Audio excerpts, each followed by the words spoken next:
If you have been dreaming about entrepreneurship but feel stuck, this episode is for you. The leap is completely possible, but first you need a plan.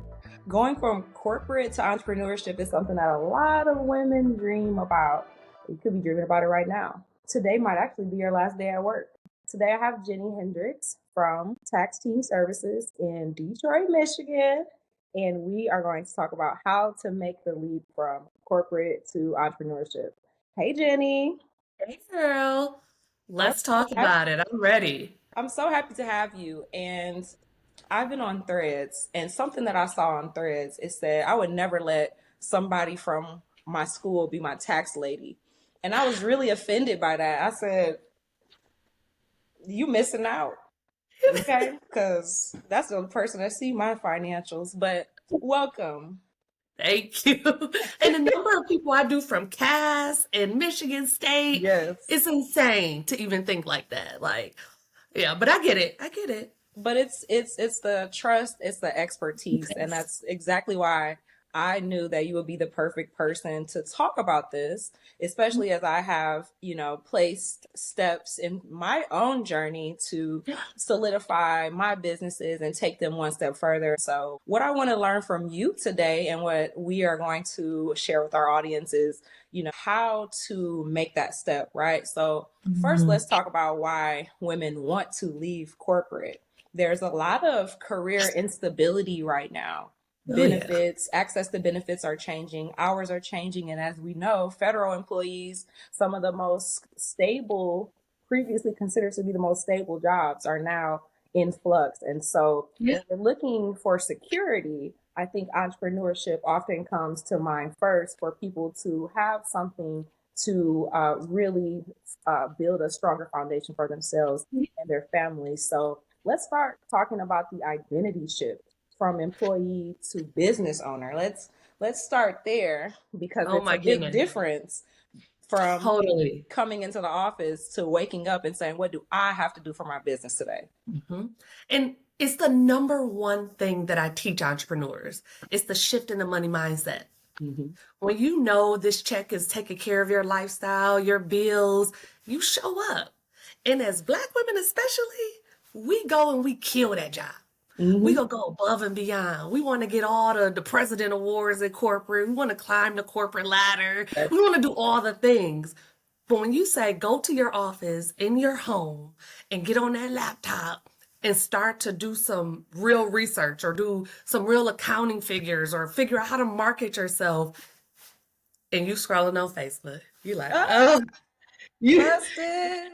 you thrown off immediately. And it's like, but if your employer gave you this new task, you would dive in, you would figure it out, you would contact resources and see how they've done it in the past. You would, see what precedent came before this. When it's your own, it got to Mm-hmm. be that shift. You Mm-hmm. have to believe it. Yep. And I've been hearing a lot of celebrities talk about being like delusional, having delusional blind faith in their Mm-hmm. abilities or in the fact that they gonna win. Okay. Like, you gotta be a little delusional to say, I'm gonna go out here in Cali and become an actor, Okay. right? That same level of delusional blind faith in yourself needs to be there with entrepreneurship. Mm-hmm. You gotta say, I'm a winner in everything that I do. Okay. I know I'm gonna win here. And Mm-hmm. then you have to commit to what that looks like. And that's the biggest problem I see. You can't work your new business for an hour or two a day and expect to be one of the 20% that reach over $100,000 in That revenue. is such a misconception. I'm in Atlanta, right? So everybody's rich. Everybody's Oh, rich. oh We yeah, don't oh we yeah. don't work. I just sent a couple emails off my phone and I'm having brunch, okay? The business is handled wrong, okay? And so Fake the it till you time make it. is the time investment. Yeah, yeah. You will go to work from 9 to 5. You can literally close your laptop. This is why my journey in entrepreneurship and corporate has been interrelated because there are times where I've been like, you know what? I'm tired. I want to close my laptop at 5, Yes. maybe 4:58, and Yeah, then go do happy hour, go sleep, yeah. watch Netflix, At the end Yeah. of my day as a business owner, where is the end of the day? And in the beginning of entrepreneurship for me, a 12-hour day in the office Hmm. was normal. Okay. It was very, very normal. I grinded. Hmm. I talked to every person that walked past me on the street. I was saying something too, and that's not even my personality. I don't. Please don't talk to me. I just want to get my groceries and get out of here. But I knew that I had to win, and I knew a part of winning was going to be about letting people know that I even exist in what I do. Hmm. So that first beginning stages, and those beginning stages could be a couple years or a couple months. I say it's a goal. So Yep. mine was 100K. Yep.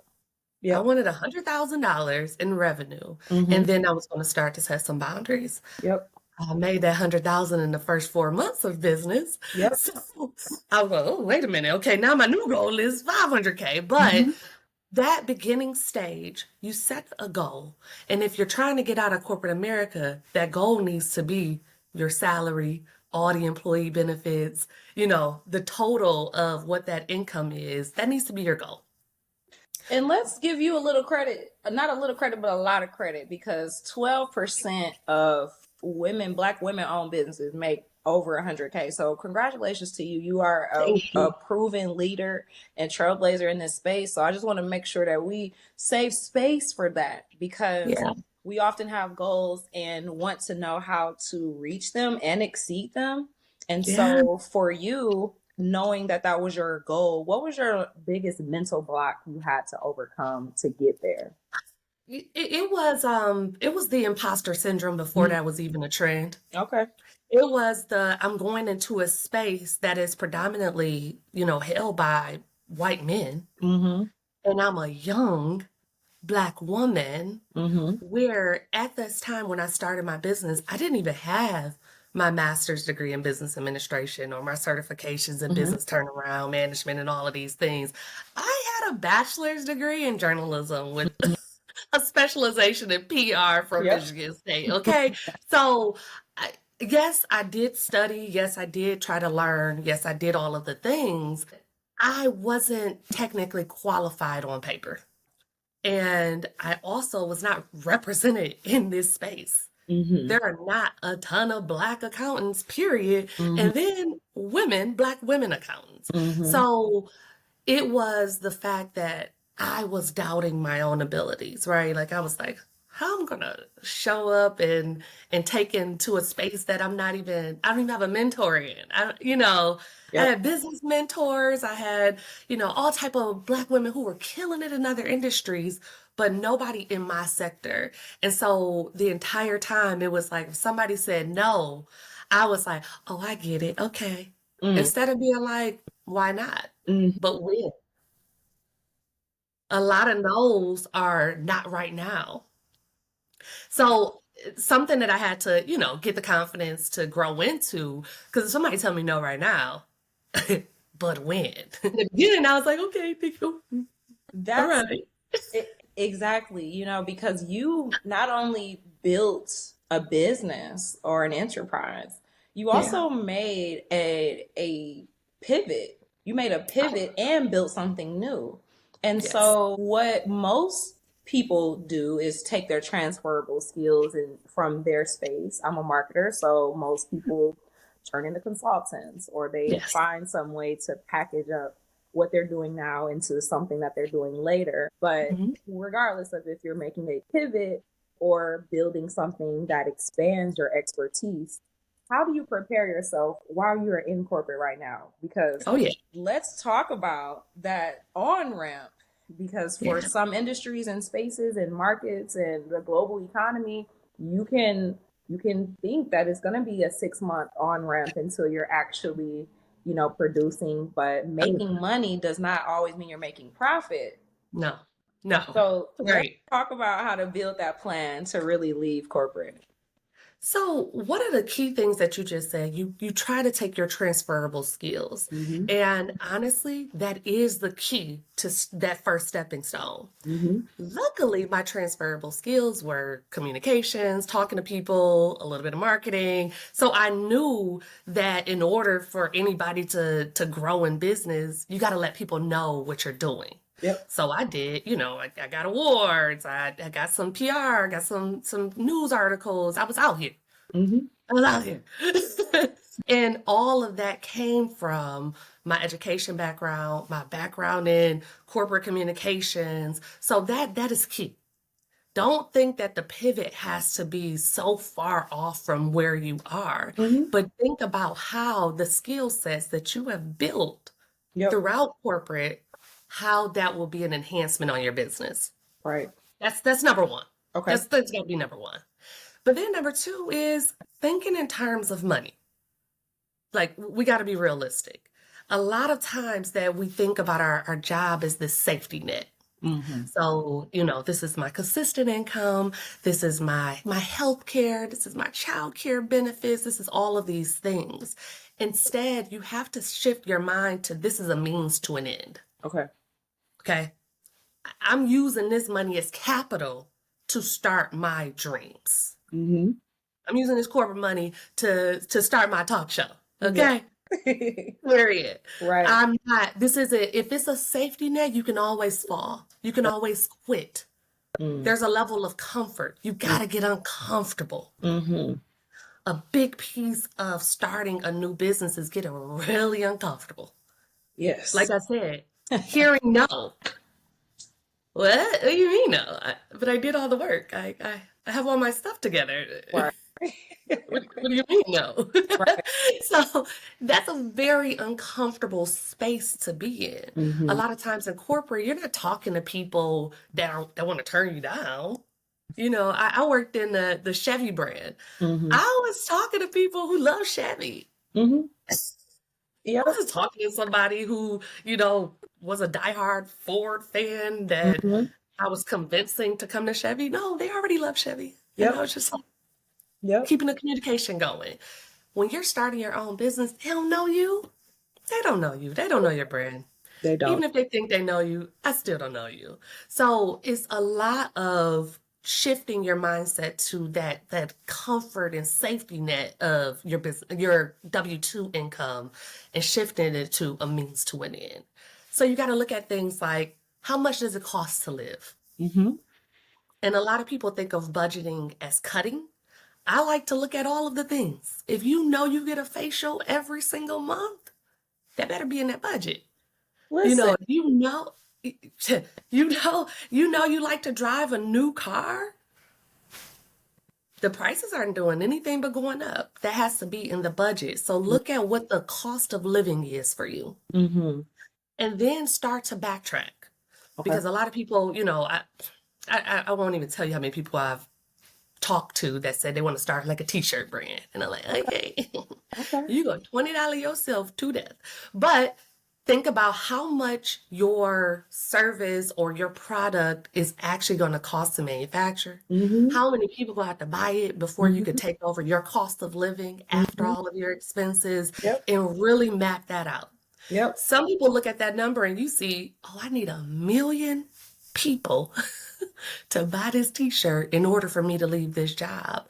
And honestly, that will stop you in your tracks immediately. Mm-hmm. Right? You like, Yes. right. Maybe the t-shirt. I have started a few businesses over the years, and you and I have certainly talked about A10 tacos. And I sat down literally the other day and I was like, girl, you need some more money. You need some more money because it's not a service-based business, right? So a lot of people, when you have a service to offer, you can easily scale a service-based business. All you do is go on your computer and change the numbers, and now you're making more money. When you have products, oh Lord. No, I know. That's my baby though. But it's automatic cost too. It is. So for you to make one package of your seasoning, that's a cost to you. It's so much learning, right? So also, I'm glad you mentioned costs. because I got some questions when I spoke to some very smart people, and I'm like, what cost of goods? I don't have to answer that as a service based provider, as a consultant. You know, the rate is the rate and it goes right to me. I'm going to pay the taxes on it, and that's that. You know, I pay for my It is what it website, your is. email.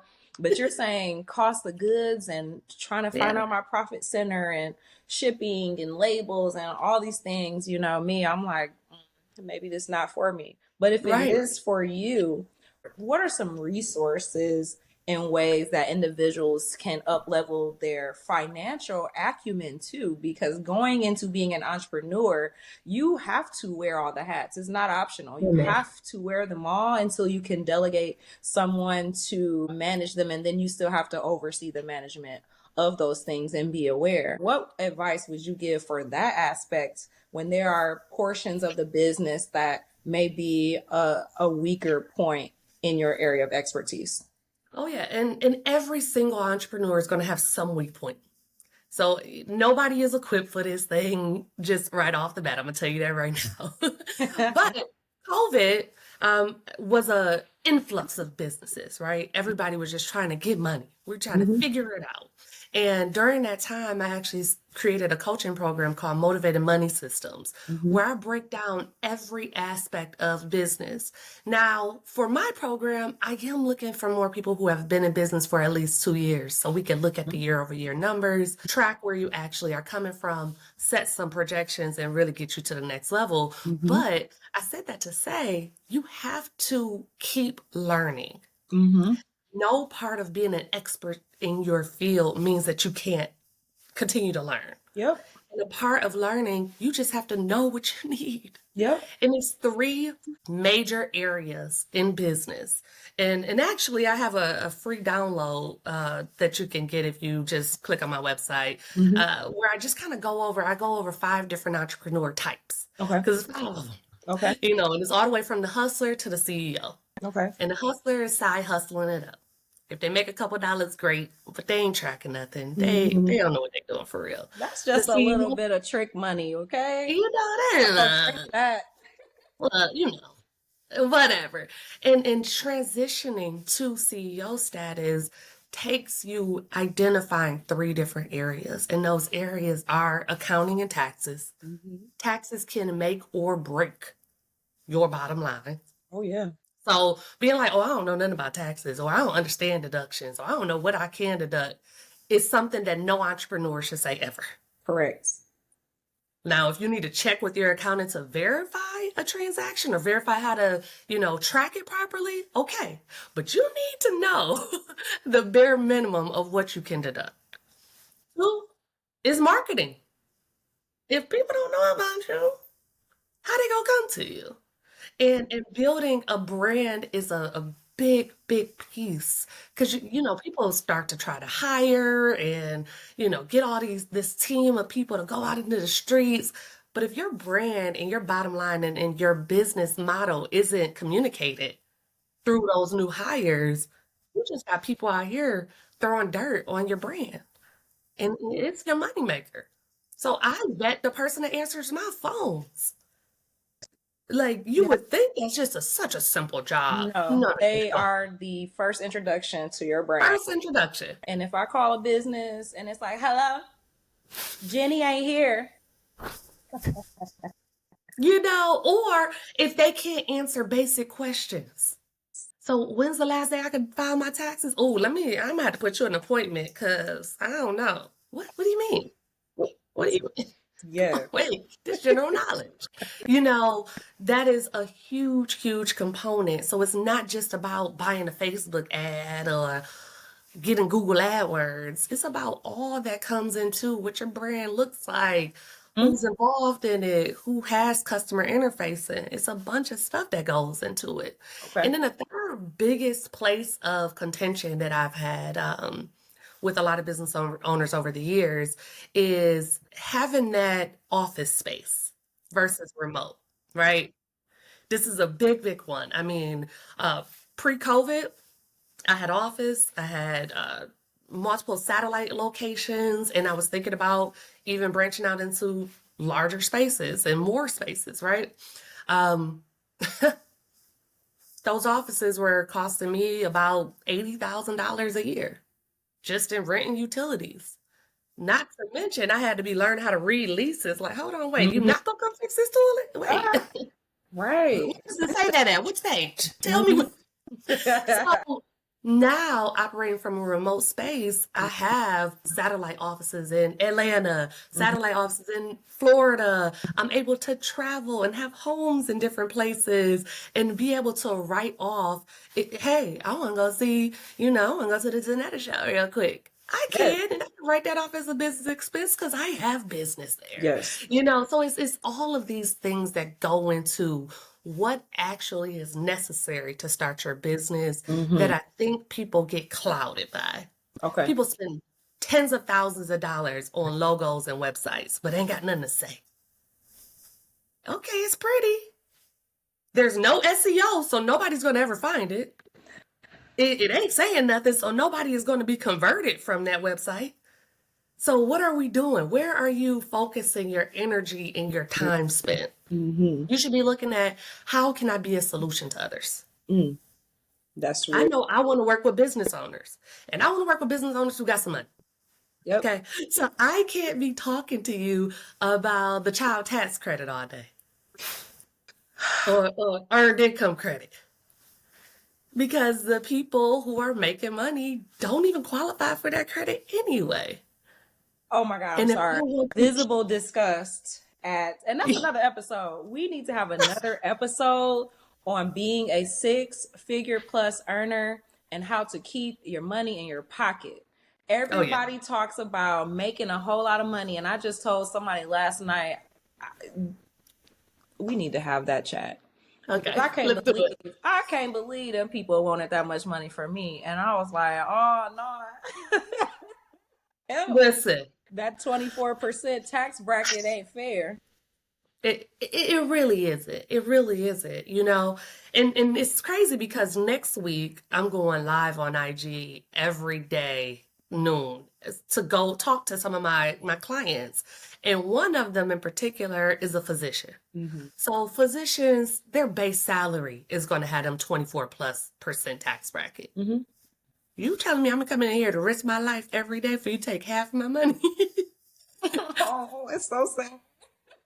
Strategy has to be there, So now she's developing her business speaker, business medical advisor Mm-hmm. type stuff. And she's making more money, but Mm-hmm. paying less in taxes Mm-hmm. because of strategy. So it's just a lot of you don't know what you don't know when you start a business. And so getting educated and really trying to understand the framework of what you really need to know is Yep. the main thing. And that's really important when you look at how many Black people make over 100K and it being single digits, some say 6%. And Yeah. then there's the financial gatekeeping, right?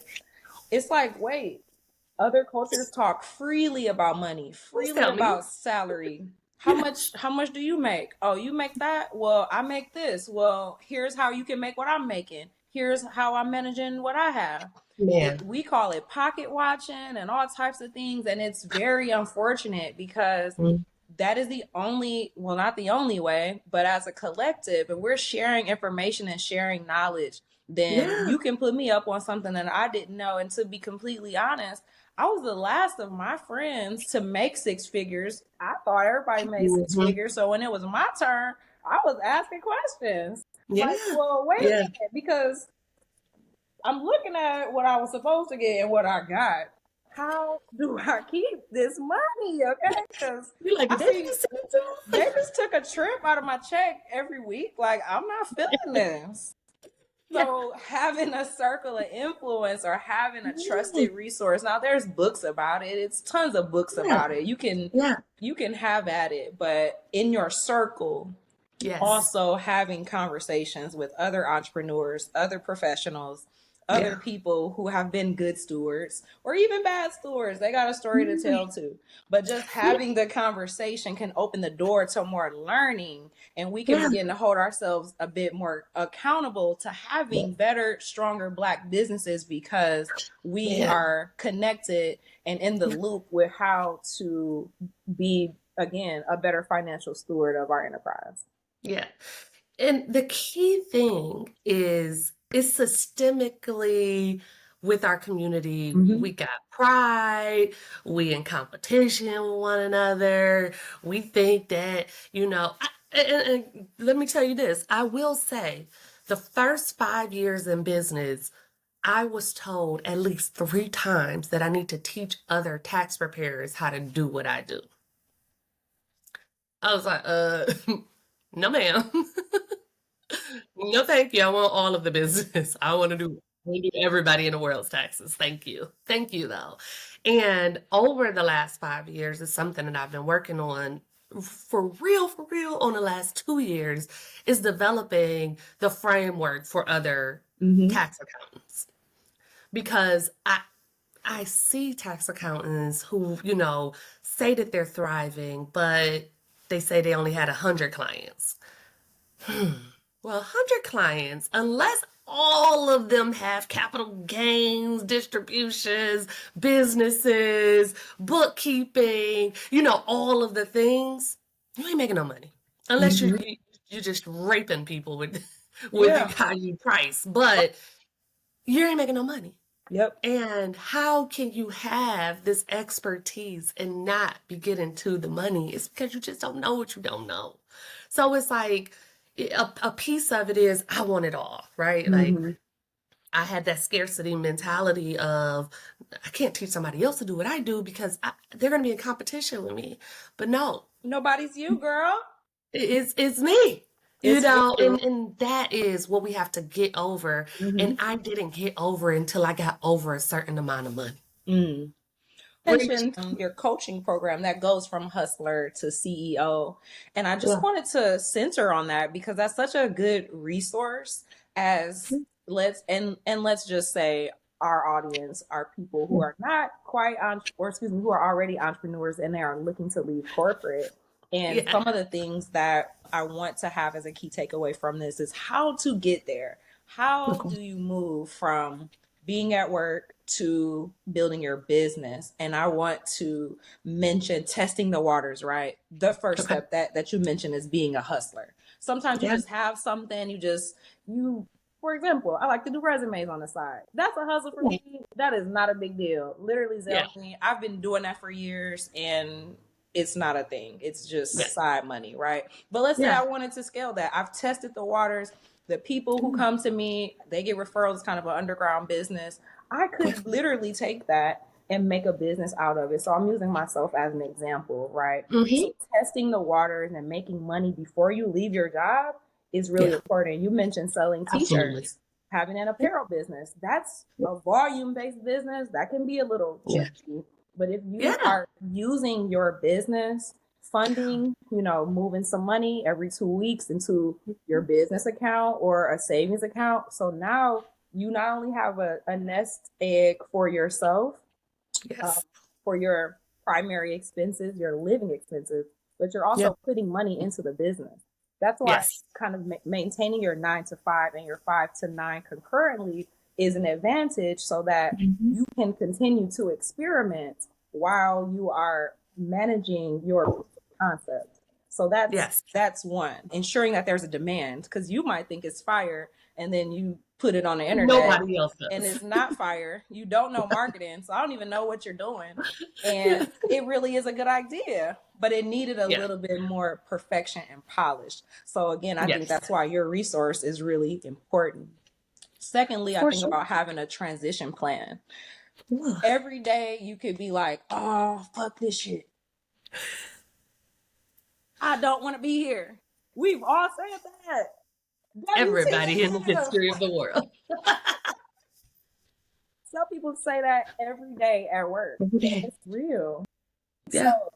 before you do that, though, Yeah. let's look at the numbers. So, what Yeah. would you say is a time frame? If you had to put a pin in it, is Yeah. it 6 months? Is it 9 months? Is it 12 months? You know, where if so at the next stage, I have a proof of concept. I have been building, I have a savings plan. I'm ready. Today's my last Yeah. day. Okay. Or when should your last day really be based off that initial stage of building that business? I think you have to think about it in your level of risk aversity like any other investment. Mm-hmm. So the least risk averse person needs to be at least making the amount of money they would need to live Mm-hmm. with their business before they leave their jobs. Mm-hmm. So that means you could just pocket all your W-2 income because your business is taking care of your house and your car and your lifestyle. That would be nice. I might keep both of them. That's the least risk averse person. That person is like, listen, I'm just going to do the bare minimum at this job. They probably work at half the time at that job on their business, but they just need to know that they can generate the income. Yep. Right? Going to the most risky. Okay. I would say, and just so you know who you're listening to, I am not the most risky person. I invest in a lot and it's all making sense, okay? Okay. And if it don't, give me my money. Okay. But I would say the most risky is to have 6 months of your home in a bank. Okay. Don't be out here homeless. Mm-hmm. Don't be out here homeless. You know, now I will, this is another thing. This is also knowing yourself. Just like I don't recommend you jumping into a relationship without knowing yourself, I don't recommend jumping into entrepreneurship without knowing yourself. Mm-hmm. And if you know that you're living check to check, even though you're making 6 figures at a W-2, something wrong. You got a cash flow issue. You got some money management issues that you need to take up before you go into entrepreneurship. Mm-hmm. If you know that, you